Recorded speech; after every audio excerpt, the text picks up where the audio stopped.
पूर्व काल में त्रेता युग में हे नामक राजा के वंश में कृतवीर्य नामक राजा महिष्मति पुरी में राज्य करते थे। उस राजा की 1000 परम प्रिय स्त्रियां थीं, लेकिन उनमें से किसी का भी कोई पुत्र नहीं था जो उसके राज्य को संभाल सके। राजा ने देवताओं, पितरों, सिद्धों और अनेक वैद्यों आदि से पुत्र प्राप्ति की बहुत कोशिश की, लेकिन सफल नहीं रहे। तब राजा ने तपस्या करने का निश्चय किया। उनकी सबसे प्रिय रानी जो इक्ष्वाकु वंश में पैदा हुई राजा हरिश्चंद्र की बेटी थी, जिनका नाम पद्मिनी था, राजा के साथ जंगल में जाने के लिए तैयार हो गई। अपने मंत्री को राज्य सौंपकर वे दोनों राजसी पोशाक छोड़कर गंधमादन पर्वत पर तपस्या करने चले गए। राजा ने उस पर्वत पर पहुंचकर निरंतर 10,000 वर्ष तक तपस्या की। उसके बाद भी उसे पुत्र की प्राप्ति नहीं हुई। तब अनुसुया ने पतिव्रता रानी कमल नयनी पद्मिनी से कहा, 12 महीनों से अधिक महत्वपूर्ण मल मास है, यानी अधिक मास है, जो 32 महीनों के बाद आता है। द्वादशी युक्त पद्मिनी शुक्ल पक्ष की एकादशी का व्रत जागरण सहित करने से तुम्हारी सभी मनोकामनाएं पूर्ण होंगी। इस व्रत को करने से भगवान तुमसे प्रसन्न होंगे और तुम्हें शीघ्र ही पुत्र प्रदान करेंगे। रानी पद्मिनी ने पुत्र प्राप्ति की इच्छा से एकादशी का व्रत किया। वह एकादशी को व्रत रखकर रात्रि जागरण करती थी। इस व्रत से प्रसन्न होकर भगवान विष्णु ने उन्हें पुत्र प्राप्ति का वरदान दिया। इसके बाद से पद्मिनी के घर कार्तवीर्य का जन्म हुआ, जो बलशाली था और तीनों लोकों में उसके समान कोई बलवान नहीं था। भगवान के अलावा तीनों लोकों में उन्हें जीतने की क्षमता किसी में नहीं थी।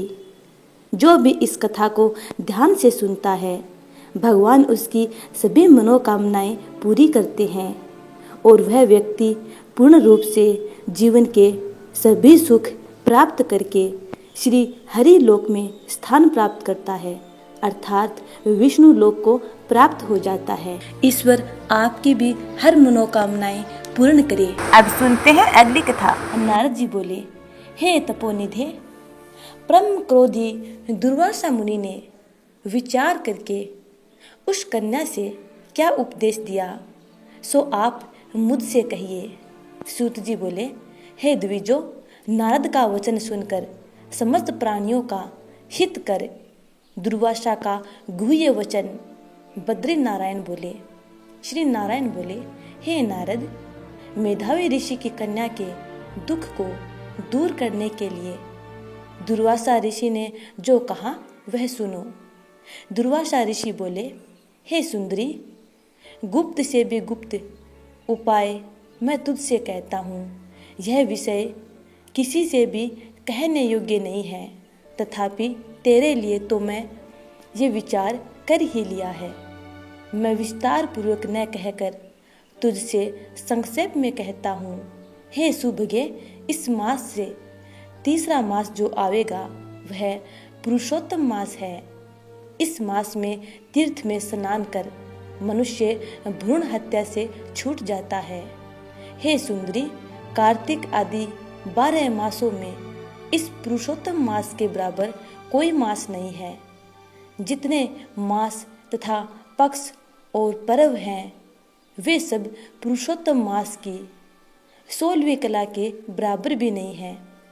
वेदोक्त साधन और जो परम पद प्राप्ति के साधन हैं, वे भी इस मास की 16वीं कला के बराबर नहीं है।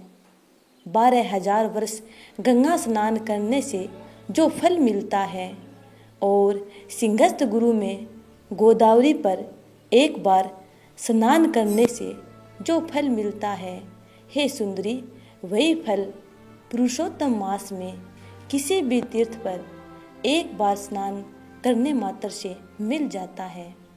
हे बाले, यह मास श्री कृष्ण का अत्यंत प्यारा है और नाम से ही यह भगवान का स्मारक है। इस मास में पुरुषोत्तम भगवान की सेवा पूजा करने से समस्त कामनाएं सिद्ध होती हैं। अतः इस पुरुषोत्तम मास का तू शीघ्र ही व्रत कर। पुरुषोत्तम भगवान की तरह प्रसन्नतापूर्वक मैंने भी इस मास की सेवा की है। एक समय क्रोध में मैंने अम्बरीश राजा को भस्म करने के लिए अर्थकृत्या भेजी थी। सोहे वाले, तब हरि ने जलता हुआ सुदर्शन चक्र मुझको ही भस्म करने के लिए उसी समय मेरे पास भेजा। तब पुरुषोत्तम मास के प्रभाव से ही वह चक्र हट गया। हे सुंदरी, वह चक्र त्रिलोके को भस्म करने का सामर्थ्य रखने वाला जब मेरे पास आकर खाली चला गया, तब मुझे बड़ा विस्मय हुआ।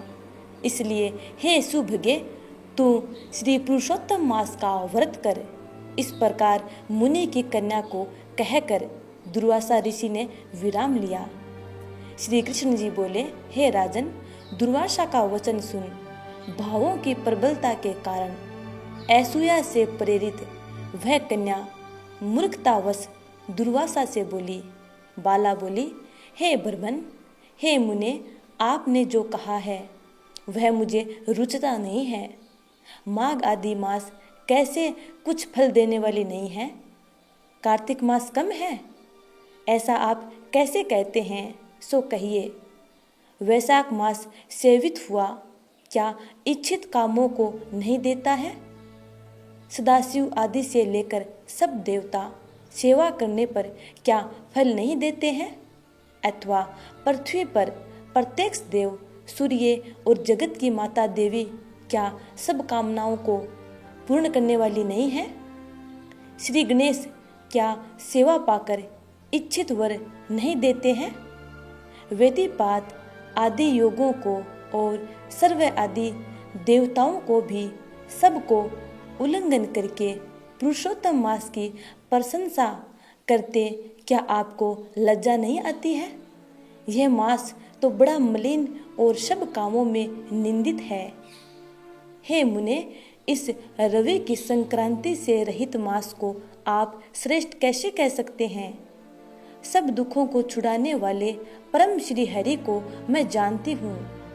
हे देव, दिन रात श्री हरि का चिंतन करती मैं जानकी पति श्री राम और पार्वती पति भगवान शंकर के सिवाय और किसी को नहीं देखती हूँ।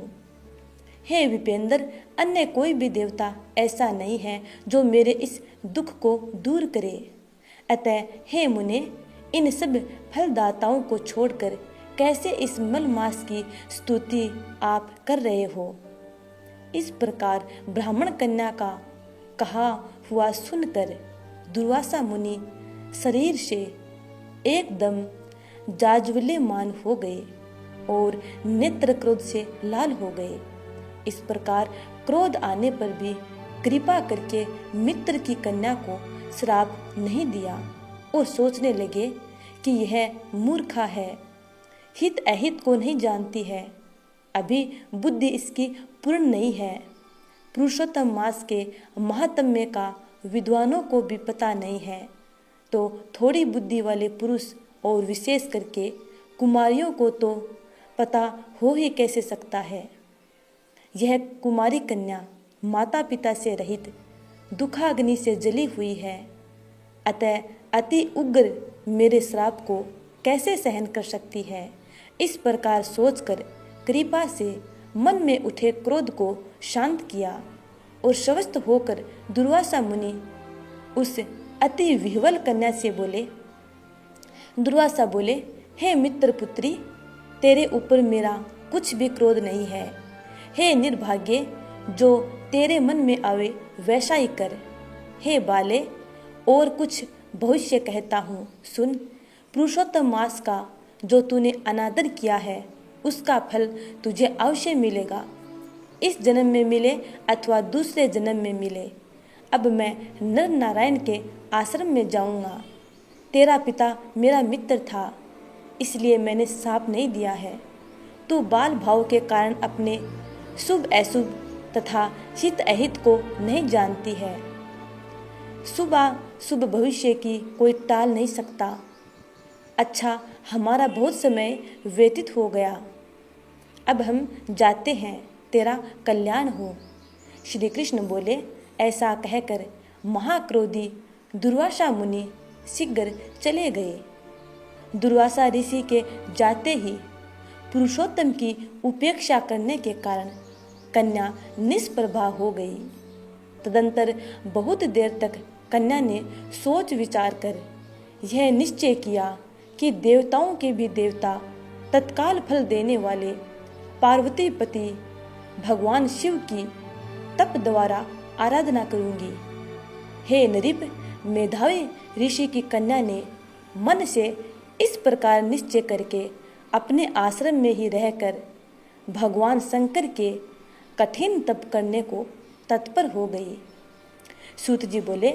बहुत फलों के दाता लक्ष्मीपति को और वैसे ही सावित्रीपति ब्रह्म को छोड़कर एवं दुर्वासा के प्रबल वचन की निंदा कर वह ऋषि कन्या अपने ही आश्रम में अंधक को मारने वाले भगवान शिव शंकर की सेवा के लिए तत्पर हो गई।